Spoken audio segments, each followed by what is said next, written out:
You are welcome to my channel, Authority Educational Consult.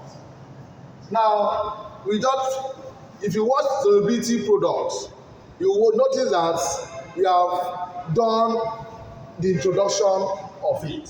We have calculation based on what? Solubility products. Look at the question. The solubility product of silver chloride is 9.0 times 10 minus 11. 9.0 times 10 minus 11.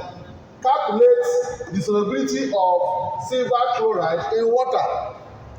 Calculate the solubility of silver chloride in water. Class, when you are given silver chloride, you have known the salt. What you do is to determine the what? The ratio. If it is 1 to 1, or it is 2 to 1, or 1 to 3. From here, silver chloride solution.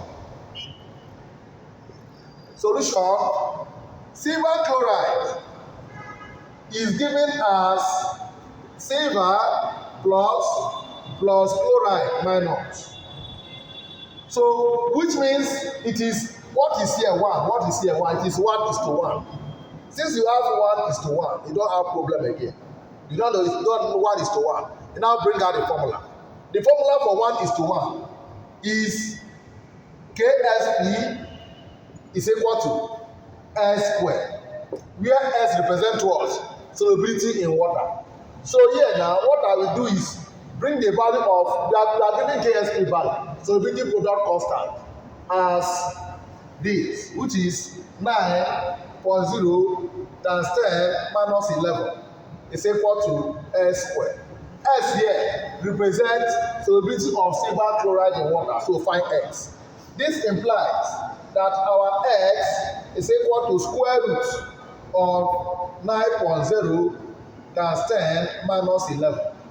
If you press your calculator, class, our answer is going to be, press calculator, square root of 9.0 times 10 minus 11.